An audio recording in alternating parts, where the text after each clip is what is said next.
Hello friends, कैसे हैं आप सभी। सो फ्रेंड्स, हम लोगों ने जो है कल फ़तेह शाह कंप्लीट कर लिया था। आज हम उसके बाद उसका उत्तराधिकारी प्रदीप शाह के बारे में पढ़ेंगे। ठीक है, कहीं कहीं पे आपको पता है कि फ़तेह शाह के बाद उत्तराधिकारी उपेंद्र शाह का भी नाम देखने के लिए मिलता है कि शायद 1 वर्ष उसने भी शासन किया।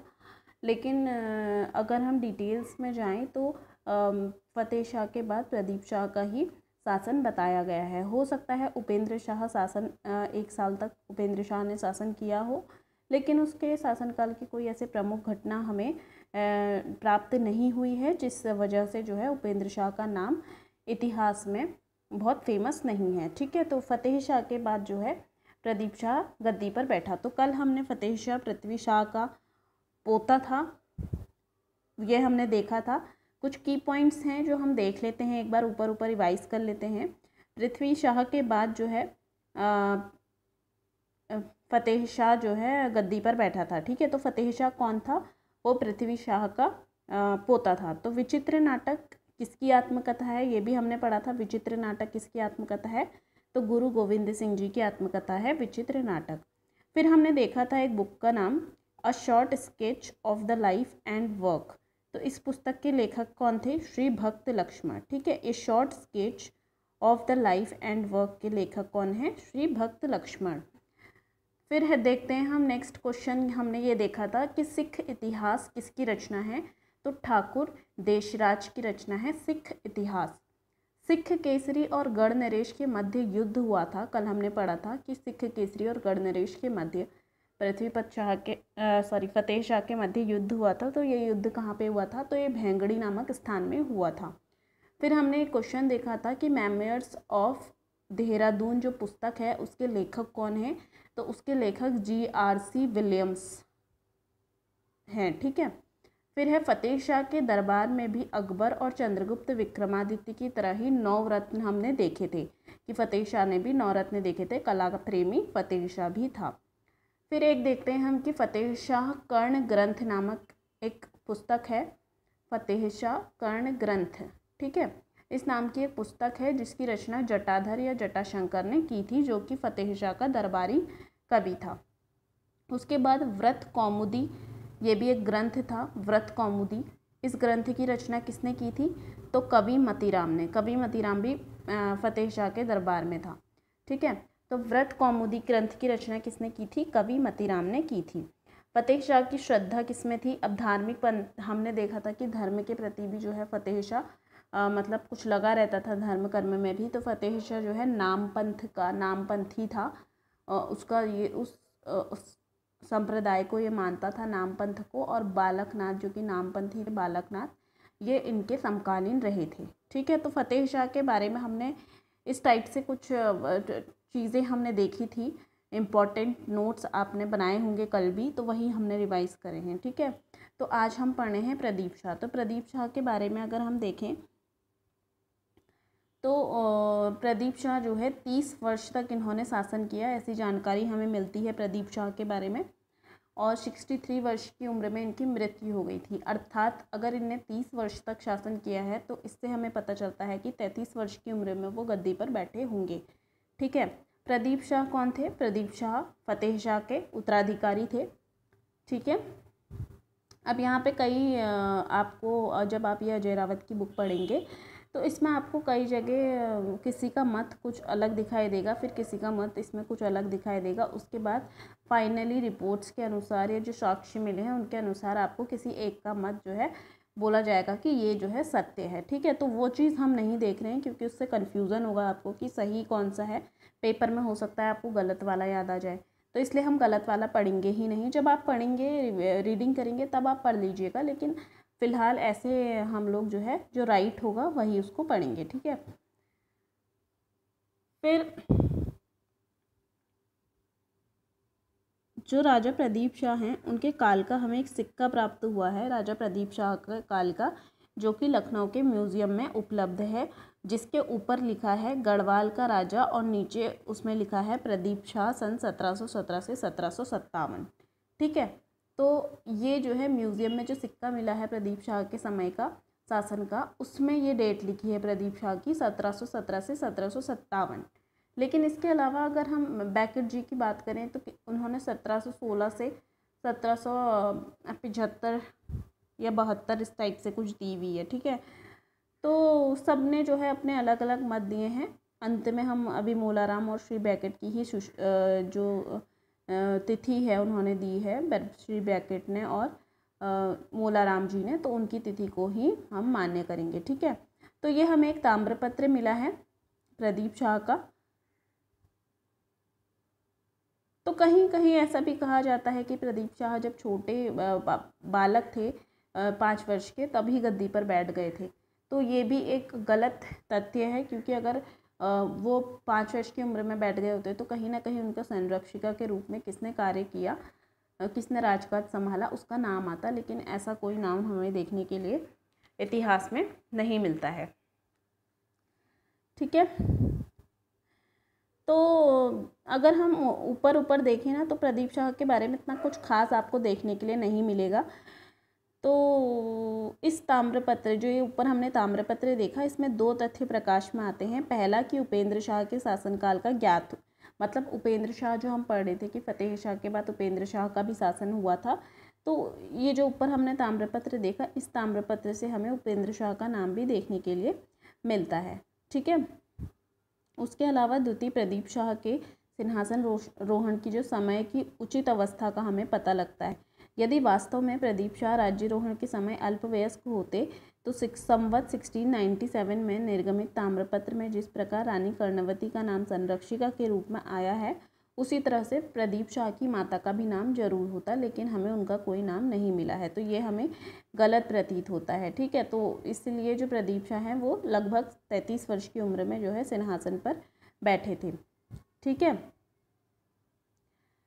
अब यहाँ पे एक पुस्तक है दी हुई है, गढ़वाल की दिवंगत विभूतियाँ। इम्पोर्टेंट पुस्तक है, किसकी है ये? श्री भक्त दर्शन जी की है, गढ़वाल की दिवंगत विभूतियाँ, ठीक है। यहाँ पे एक सम्राट पूरिया सुन के मुस्काए, हाथी घोड़ा ताही दिखाए। तो एक ताम्रपत्र में ये लाइन भी देखने के लिए मिलती है जिसमें पूरिया कहा गया है सम्राट को। अब पूरिया तो आपको पता है कि घर में कमला नाम होता है, तो एक कमली इधर ऐसे कह देते हैं ना, ए परवा ऐसे कहते थे। तो घर में जो है इस तरीके से निकनेम से बुलाया जाता है। लेकिन यहाँ पे सम्राट पूरिया, पूरिया कुछ ऐसा ही लग रहा है ना कि पूरन का नाम ए पूरिया ऐसे करके, तो ऐसा ही लग रहा है। तो इस तरीके से जो है किसी भी सम्राट को नहीं बुलाया जा सकता है, ये अपमान, मतलब एक सम्मान पूर्वक हमें नहीं लग रहा है। तो यहाँ पे सम्राट पूरिया कोई भी नहीं होंगे, ऐसा कुछ नहीं होगा कि सम्राट पूरिया नाम का कोई होगा, या फिर प्रदीप शाह को पूरिया कह के तो कोई नहीं बुलाएगा ना अगर वो सम्राट होंगे तो यह ध्यान देने योग्य बात है कि जब प्रदीप शाह सिंहासन पर विराजमान हैं, उस समय यदि कोई उनका कोई सामंत कितना ही शक्तिशाली क्यों ना हो जाता, फिर भी उसे सम्राट की उपाधि नहीं मिल सकती थी। सम्राट पूरिया का अर्थ निकलता है कि उस समय प्रदीप शाह नहीं बल्कि पूरिया राजा था, जो कि बिल्कुल गलत सा लगता है, ठीक है। दूसरा ये भी हम कह सकते हैं, जो मैंने आपको बताया कि जो पूरिया शब्द है ये वास्तविक नाम का अपभ्रंश, मतलब कि जो पृथ्वी को पूरिया कह सकते हैं, है ना। तो मतलब कि जो वास्तविक नाम है उसका उलट पुलट करके जो घर में निकनेम बना देते हैं वो उस टाइप का है। तो ये सम्मान सूचक भी नहीं है। किसी राजा या उच्च सामंत को ऐसे निम्न स्तर से संबोधित करना किसी भी युग में नहीं होता है। एक ओर तो सम्राट लिखा जाए और दूसरी ओर पूरिया। वास्तव में ये पंक्तियाँ इस तरह से कुछ होंगी, महाराजा सुनी के मुस्काए, हाथी घोड़ा ताही दिलाए। तो लिखने वाले ने पूरिया जो शब्द है उसको ज़बरदस्ती ठूस कर अर्थ का अनर्थ कर दिया, ठीक है। तो इससे जो है जो डॉक्टर डबराल का मत है वो भ्रमात्मक सा हो गया है।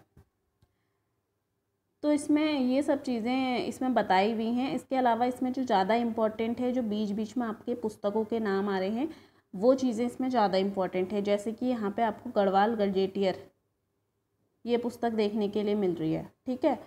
तो ये पुस्तक इम्पॉर्टेंट है कि कौन इसके रचयिता हैं।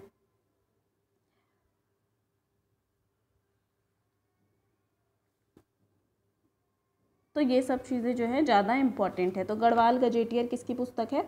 तो एटकिंसन जी की पुस्तक है गढ़वाल गजेटियर, ठीक है। गढ़वाल गजेटियर पुस्तक किसने लिखी है? एटकिंसन महोदय ने लिखी है। राजा प्रदीप शाह के काल का एक सिक्का हमें लखनऊ के म्यूज़ियम में उपलब्ध है, ये हमने अब ऊपर देख लिया था। इसमें ये तिथि की बताई गई है। अगर हम शुद्ध तिथि की बात करें तो वो ये है, ठीक है। अगर आपको क्वेश्चन आता है कि प्रदीप शाह का शासनकाल बताइए, तो आप वहाँ पे 1716 से 1772 ईस्वी का शासनकाल लिखिएगा, ठीक है। 1716 से 1772। राजा प्रदीप शाह के काल में कुमाऊँ एवं गणराज्य के मध्य जो है अच्छे संबंध हुआ करते थे, क्योंकि ये हमें इस बात से पता चलता है, जब रोहेलों का कुमाऊँ में आक्रमण हुआ, रोहेलों ने जब कुमाऊँ को आक्रांत किया, तो कल्याण चंद ने सहायता के लिए प्रदीप शाह को बोला था, और प्रदीप शाह ने जो है गढ़वाल से अपने रणबांकुरे भेजे थे, लेकिन गढ़वाल और कुमाऊँ दोनों की सम्मिलित सेना भी जो है रोहेलों को पछाड़ ना सकी और उनको नहीं हरा पाई, ठीक है। तो फाइनली जो है एक संधि हुई।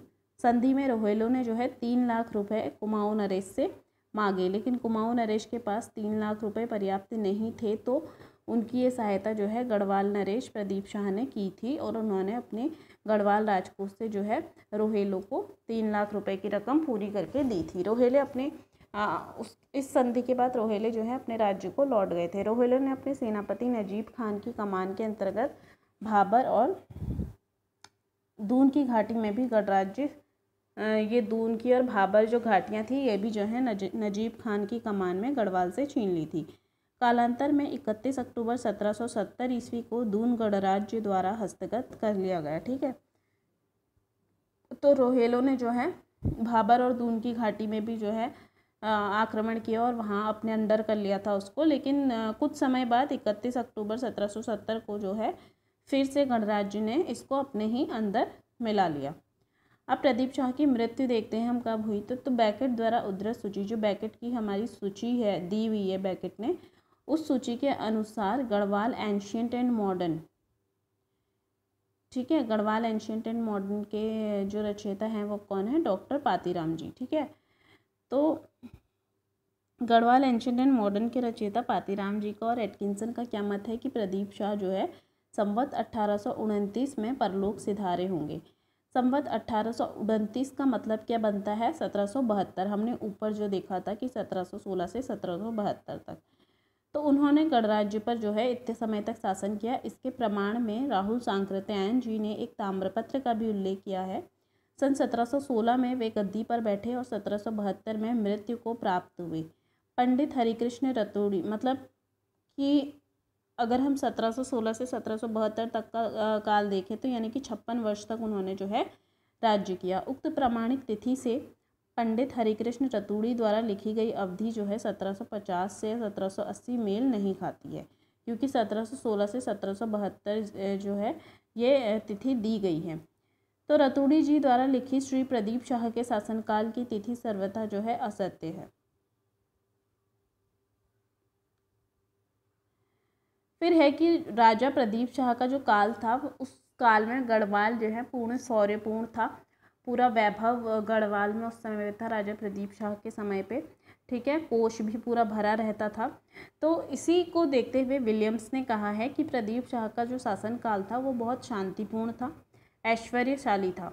दून की उपत्यका जो है हमेशा हरी भरी रहती थी। दून वाला जो क्षेत्र है हमेशा हरा भरा रहता था। जरा सा यहाँ पे मेहनत करनी होती थी और कृषकों को लहलहाती हुई खेती मिल जाती थी, ठीक है। तो प्रदीप शाह के बारे में इतना ही है कि प्रदीप शाह का शासनकाल किस तरीके से था। बहुत ज़्यादा इनके उसमें हमें मिलता नहीं है देखने के लिए। एक उनका म्यूज़ियम लखनऊ म्यूज़ियम में रखा हुआ हमें ताम्रपत्र मिलता है। उसके अलावा उनकी सन जो है आपको याद करना है 1716 से 1772 तक जो है प्रदीप शाह ने शासन किया था। प्रदीप शाह से पहले किसका शासन था या ये प्रदीप शाह किसके उत्तराधिकारी थे, ये नाम आपको पता होना चाहिए, फतेह शाह के, ठीक है। अब उसके बाद हम देखते हैं प्रदीप शाह के बाद जो है कौन से सिंहासन पर आसीन हुआ। अब ललित शाह या ललिपत शाह भी इन्हें कहा जाता है, ठीक है। ललित शाह या ललिपत शाह इन्हें कहा जाता है। तो प्रदीप शाह के अवसान के बाद 29 गते मंगसिर 1829, अर्थात कब? जब प्रदीप शाह की मृत्यु हुई तभी ये बैठे होंगे ना। तो 1772 ईस्वी में श्री ललित शाह गढ़वाल के राज्य सिंहासन पर सुशोभित हुए। उनके शासनकाल में अब जब 1772 में ललिपत शाह जो है गढ़वाल के राज सिंहासन पर सुशोभित हुए तो उनके शासनकाल में सिखों ने 2 बार आक्रमण किया। एक तो 1775 में आक्रमण किया गढ़वाल पर और एक 1778 में, ठीक है। 1772 में ललिपत शाह गद्दी पर बैठे। 1775 और 1778 में जो है सिखों ने 2 बार आक्रमण किया, लेकिन ललिपत शाह इसका प्रतिरोध नहीं कर पाए, क्योंकि 1778 के समय पे क्या हो रहा था, गढ़वाल और कुमाऊं के मध्य ही युद्ध की चलने की आशंका थी। तो सिखों के मतलब कि जो राजा ललिपत शाह थे ये कुमाऊं से युद्ध में ही बिजी थे। फिर सिखों के इन 2 आक्रमणों का रंचमात्र भी विनाशकारी प्रभाव गढ़राज्य की स्थली पर नहीं पड़ा, ऐसा कहा जाता है। ठीक है, तो जब कुमाऊं और गढ़वाल का युद्ध मतलब होने वाला था, तो उस समय कुमाऊं पर जिसका राज था, किसका राज था कुमाऊं पर? दीपचंद का। ठीक है, तो जब कुमाऊं और गढ़वाल 1772, 75 और 78 के समय जब कुमाऊं और गढ़वाल का युद्ध होने वाला था, तो उस समय जो कुर्मांचल का शासक दीपचंद था। तो दीपचंद के समय मतलब गृह कलह की एक ऐसी भयावह आंधी आई कि कुमाऊं अशांति, द्वेष। अब दीपचंद के समय क्या हो रहा था, जो कुमाऊं था, कुमाऊं का शासक दीपचंद था ना उस समय 1775-78 में, तो उस समय क्या हो रहा था कि जो कुमाऊं है वहाँ पे दीपचंद के समय गृह कलेश हो रहा था। मतलब मंत्री लोग अपने मन से ही कदम उठा दे रहे थे, कुछ भी बिना पूछे राजा से जो है शासन कर ले रहे थे। कौन? मंत्री लोग। तो इसीलिए जो है गृह कलेश की जैसी जो है स्थिति वहाँ पर छाई हुई थी। सन 1700 इसी आंशिक द्वेष कलह में जो है 1717 ईस्वी में मोहन सिंह रौतेला नामक एक व्यक्ति था। ठीक है, मोहन सिंह रौतेला नामक एक व्यक्ति था जिसने 1717 में अपने आप को जो है राजा घोषित कर दिया, और दीपचंद के जीवित रहते स्वयं को कुमाऊं का नरेश उसने घोषित कर दिया। तो मंत्री किसने? मोहन सिंह रौतेला ने। ठीक है, किसने किया था? मोहन सिंह रौतेला ने। दीपचंद, कुमाऊं की बात हो रही है अभी कि कुमाऊं में जो है अपने आप को इसने स्वतंत्र नरेश घोषित कर दिया कुमाऊं का। मंत्रियों ने उसका साथ जो है नहीं दिया था, क्योंकि जब राजा जीवित है तो उसका साथ मंत्री लोग क्यों दे रहे। तो विशेषतः जो हर्षदेव जोशी थे, मंत्रियों में जो हर्षदेव जोशी थे, उन्होंने गणनरेश ललित शाह को कुर्मांचल विजय के लिए आमंत्रित किया। अब हर्षदेव जोशी ने क्या किया कि जहाँ ये क्या था, मोहन सिंह रौतेला ने अधिकार कर लिया था ना, तो उससे निपटने के लिए जो है जो कुमाऊं के राजा थे कुमाऊं का जो मंत्री था हर्षदेव जोशी, उसने गढ़वाल के राजा ललित शाह को कुमाऊं में बुलाया अपनी सहायता के लिए। तो जो ललित शाह थे ये अपनी महती सेनाओं के साथ कुमाऊं पधारे। मोहन सिंह और मोहनचंद, ठीक है, क्योंकि चंद वंश में इसने अपने आप को स्वतंत्र घोषित किया था, तो चंद इसने बाद में लगाया, वैसे इसका नाम मोहन सिंह था। तो मोहन सिंह जो है युद्ध में पराजित हो गए, और अब हर्षदेव जोशी जीत गया था क्योंकि ललिपत शाह ने उसकी हेल्प की थी। ठीक है, तो श्री ललित शाह ने पंडित हर्षदेव जोशी की सहायता से अपने द्वितीय पुत्र, अब यहाँ पे जो है क्योंकि मोहन सिंह को हरा दिया गया था, तो ललित शाह युद्ध जीत गया, तो उसने जो है पंडित हर्षदेव जोशी की सहायता से ललित शाह ने अपना जो उसका दूसरा पुत्र था कुंवर प्रद्युम्न शाह, ठीक है, ललित शाह का जो दूसरा पुत्र कुंवर प्रद्युम्न शाह था, उसने कुमाऊं की गद्दी पर प्रद्युम्न शाह को बैठाया। अब दीपचंद जो है बूढ़ा हो चुका था, इसलिए उसने प्रद्युम्न शाह ने क्या किया, दीपचंद का दत्तक पुत्र अपने को घोषित किया, और दीपचंद के बाद जो है प्रद्युम्न शाह जो है कुमाऊं की गद्दी पर बैठा चंद नाम ग्रहण करके, यानी कि प्रद्युम्न चंद नाम से कुमाऊं पर शासन किया। अब कभी कभी क्वेश्चन आ जाता है कि निम्न में कौन सा शासक है जिसने कुमाऊं और गढ़वाल दोनों पर शासन किया, तो वहाँ पे आपको हमेशा प्रद्युम्न शाह का नाम देखने के लिए मिलेगा। ठीक है, प्रद्युम्न शाह नाम से उसने गढ़वाल पर शासन किया, और चंद नाम से उसने प्रद्युम्न चंद नाम से उसने कुमाऊं पर शासन किया। ठीक है, इसके बाद क्या हुआ कि जब ललिपत शाह जो है युद्ध जीत के अपने पुत्र प्रद्युम्न चंद को गद्दी पर बैठा के विदाई लेके गढ़वाल की तरफ जाने लगे, तो रास्ते में उन्हें मलेरिया हो गया, और दुलड़ी नामक स्थान पर, ठीक है, दुलड़ी नामक स्थान पर उनकी 4 दिन रहने के दुलड़ी नामक स्थान पर जो है उनकी मृत्यु हो गई। किसकी? ललिपत शाह की। वापसी के समय जो है दुलड़ी नामक स्थान पर मलेरिया से ग्रस्त होने के कारण जो है ललिपत शाह की मृत्यु हो गई।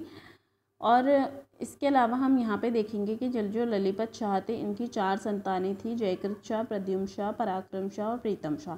तो जो जयकृत शाह थे ये सबसे बड़े थे, उसके बाद प्रद्युम्न शाह थे, फिर पराक्रम शाह, और फिर उसके बाद अंत में प्रीतम शाह, यानी कि 4 पुत्र जो है ललिपत शाह के थे। इन चारों के नाम आपको याद होने चाहिए। ठीक है,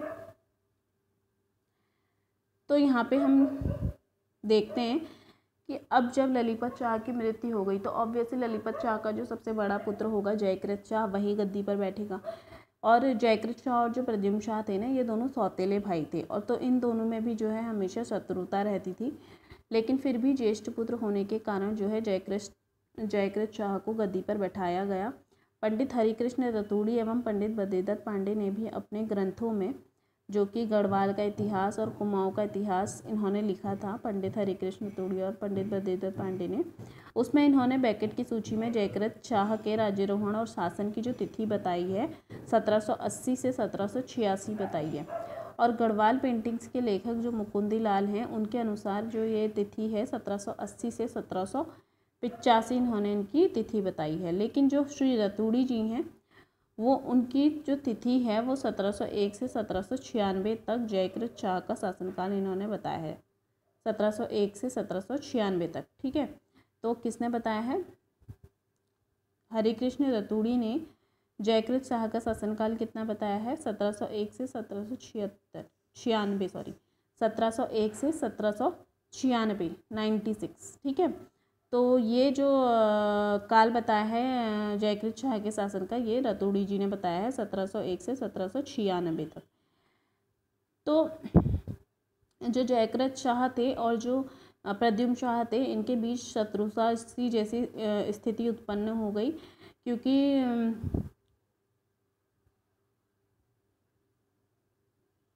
ठीक है, तो जयकृत शाह तो नीचता की सीमा तक पहुंच गए कि उन्होंने अपने भाई प्रद्युम्न शाह को, अब जो जयकृत शाह थे उनको इतना गुस्सा आ गया प्रद्युम्न शाह के ऊपर कि सारी प्रजा जो है इनको प्रेम कर रही है और ये कुमाऊं पर भी शासन कर रहे हैं और गढ़वाल पर भी। तो इसलिए जयकृत शाह ने क्या किया, अपने भाई प्रद्युम्न शाह को सिंहासन से हटाने के लिए इन्होंने मोहन सिंह की सहायता ली। ठीक है, तो जो जयकृत शाह थे, इन्होंने क्या करा, मोहन सिंह की सहायता ली। मोहन सिंह ये उनका मंत्रीगणों में ही था। ठीक है, जो ये कुमाऊं के जो चंद शासक थे, उनके मंत्रीगण में ही मोहन सिंह था। मोहन सिंह भी चिढ़ता था कि गढ़वाल का राजा यहाँ शासन कर रहा है प्रद्युम्न चंद, तो इसीलिए जो है मोहन सिंह जयकृत शाह के साथ मिल गया। इससे क्रुद्ध होकर प्रद्युम्न चंद ने देवलगढ़ को लूट लिया। अब जब प्रद्युम्न चंद को पता चला कि मोहन सिंह जो है उधर जाके मिल गया है जयकृत शाह से, तो प्रद्युम्न चंद ने देवलगढ़ को लूटा और श्रीनगर पर आक्रमण किया। और यहाँ पर जीतने के बाद श्रीनगर में जो है 3 साल तक वो रहे। ठीक है, और उसके बाद जो है वो कुमाऊं को लौट आए। ठीक है, तो श्रीनगर में प्रद्युम्न चंद कितने समय तक रहे? कम से कम 3 साल तक रहे। कितने साल तक रहे? 3 साल तक रहे, और उसके बाद वो वापस कुमाऊं में लौट आए। गढ़वाल के विख्यात चित्रकार श्री मूलाराम भी जो है इस कथन की पुष्टि करते हैं कि श्रीनगर गए थे और 3 वर्ष रहने के बाद जो है वो श्रीनगर से वापस कुमाऊं की तरफ लौट आए। इसके बाद हम देखें जयकृत शाह के राज्यकाल में उनके मंत्रियों और पदाधिकारियों के मध्य सदैव ही तनाव बना रहता था। अब जयकृत शाह जो था, इसके समय में क्या होता था कि जो मंत्रीगण थे, इनके बीच, मतलब जो मंत्री थे, इनके बीच भी जो है तनाव बना रहता था, लड़ाई झगड़ा बना रहता था। इनमें मुख्यतः डोभाल और खंडूरी, ये 2 ऐसे थे जो हमेशा लड़ते झगड़ते रहते थे। डोभाल और खंडूरी अपनी चलाते थे, मतलब ये शासनकाल में ना राजा की नहीं सुनते थे, अपनी उच्च पदों पर ये नियुक्त तो थे ही, तो ये प्रजा पे अपना हुकूमत जमाते थे। तो कुमाऊं के जो जोशी लोग थे वो भी इनके साथ हस्तक्षेप करते रहते थे, वो भी इनके साथ मिलके जो है अपने को बड़ा बन के लोगों को सताते थे। तो इन सब में सर्वाधिक शक्तिशाली जो थे वो कृपाराम डोभाल थे। ठीक है, ये जो मंत्रीगण थे इनमें सबसे ज़्यादा जयकृत शाह के शासनकाल की बात हो रही है, तो उस समय पे सबसे शक्तिशाली जो थे वो कौन थे? कृपाराम डोभाल थे। और यही जो है झगड़ों की जो जड़ थी वो यही कृपाराम डोभाल की वजह से थी। इस व्यक्ति की जो तानाशाही थी वो इतनी अधिक विषाक्त हो चुकी थी कि जो व्यक्ति तनिक भी इसका विरोध करता था वो सीधे क्या करता था, कृपाराम डोभाल उसको मौत के घाट उतार देता था। तो अत्याचार की इन अंधेरी गरियों से उभरने के लिए नेगी जाति के सदस्यों ने दून से श्रीनगर तक की, अब यहाँ पे किसकी हमें छवि दिखती है? नेगी जाति के जो लोग थे, इन लोगों ने क्या किया कि डोभाल और खंडूरी की अत्याचारिता से को ख़त्म करने के लिए जो नेगी जाति के लोग थे, इन्होंने किसको बुलाया? ठाकुर घमंड सिंह मियाँ को बुलाया। तो तो जो ठाकुर घमंड सिंह मियाँ थे ये कौन थे, इनका जो शासन था ये दून से श्रीनगर तक के गवर्नर थे ठाकुर घमंड सिंह मियाँ। ठीक है, दून से श्रीनगर तक के गवर्नर थे ठाकुर घमंड सिंह मियाँ। तो इन्होंने जो है उनको आमंत्रित किया ठाकुर घमंड सिंह मियाँ को, और डोभाल के अत्याचारों की एक लंबी कहानी सुनाई कि डोभाल यहाँ पे इस तरह से जो है अत्याचार करता है। तो ठाकुर घमंड सिंह ने खुले दरबार में डोभाल की गर्दन काट दी और उसके साथियों को कैद कर दिया तथा श्रीनगर के राजकोष को लूटकर गढ़ सैनिकों का बहुत काल से रोका हुआ वेतन भी उन्हें वापस लौटा दिया। तो यहाँ पे ठाकुर घमंड सिंह ने जो है डोभाल के अत्याचारों से गढ़ राज्य को बचाया। अजब राम ने भी घमंड सिंह का साथ दिया। संपूर्ण गढ़ राज्य में आतंक का राज्य कायम हो गया। इसी बीच सिखों ने भाभर, दून और सलाड़ी में खूब लूटपाट की। अब सिखों का भी यहाँ पे थोड़ा थोड़ा बीच बीच में आ जाता है कि सिख भी पीछे नहीं रहना चाहते थे, वो भी कुछ ना कुछ लूटपाट मचाने बीच बीच में यहाँ आ जाया करते थे। ठीक है, तो सिखों ने भाभर, दून और सलाड़ी में जो है खूब लूटमार की। श्री मोलाराम कहते हैं कि चारों ओर से निराश जयकृत शाह ने मोलाराम जी के मंत्रणा के लिए बुलाया। ठीक है,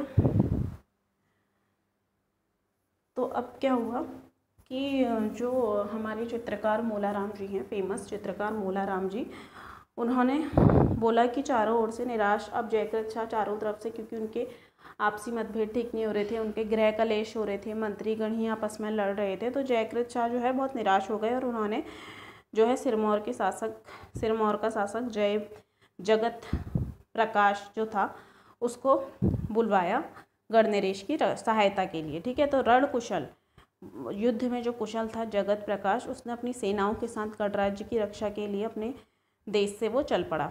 लेकिन रास्ते में ही जो विजयराम नेगी था उसने कुमाऊं की सेनाओं और अपनी सेनाओं की सम्मिलित शक्ति से जगत प्रकाश को जो है रास्ते में ही रोकना चाहा। लेकिन जगत प्रकाश तो रणकुशल था, उसने अपना वीरत्व साकार रूप सिरमौर नरेश के कपरोली नामक स्थान पर, ठीक है, कपरोली नामक स्थान पर उसने जो है उस सामूहिक शक्ति को शत-विशत कर दिया। किसने? जगत प्रकाश ने। जगत प्रकाश ने जो है विजयराम नेगी जो कुमाऊं की सेना और अपनी सेना लेकर आया था, जगत प्रकाश ने उन सबको जो है शत-विशत कर दिया। विजयराम जो है यहाँ पर जो विजयराम नेगी ही तो लेकर आए थे ना कुमाऊं की सेना, तो विजयराम नेगी जो है यहाँ पे वीरगति को प्राप्त हुए। अब विजयी सेना जो है आगे बढ़ी, किसकी? जगत प्रकाश की जो विजयी सेना थी वो आगे बढ़ी। फिर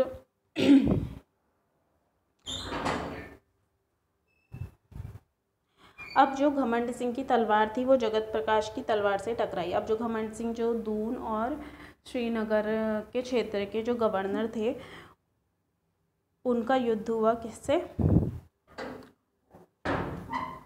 जगत प्रकाश से, जो कि सिरमौर का राजा था। जगत प्रकाश और घमंड सिंह का आपसी में युद्ध हुआ। जयकृत शाह के इन दोनों प्रतिद्वंदियों का वध। अब जो सिरमौर नरेश थे जगत प्रकाश, तो जगत प्रकाश जो सिरमौर नरेश जगत प्रकाश थे, इन्होंने क्या किया? जयकृत शाह के जो दो प्रतिद्वंदी थे घमंड सिंह और विजय नेगी, इन दोनों का जो है इन दोनों को हराकर जो है ये गढ़वाल की तरफ को आई। ठीक है, कौन? जगत प्रकाश। तो वहाँ की जो आंतरिक दशा थी उसको सुधारा, शांति और सुरक्षा का वहाँ पे वातावरण बनाया।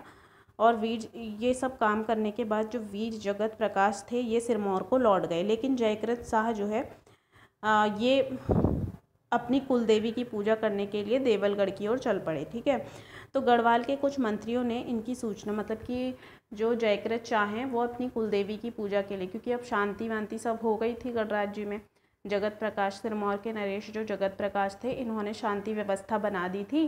घमंड सिंह को जो है इन्होंने हरा दिया था, विजयराम नेगी को भी इन्होंने हरा दिया था।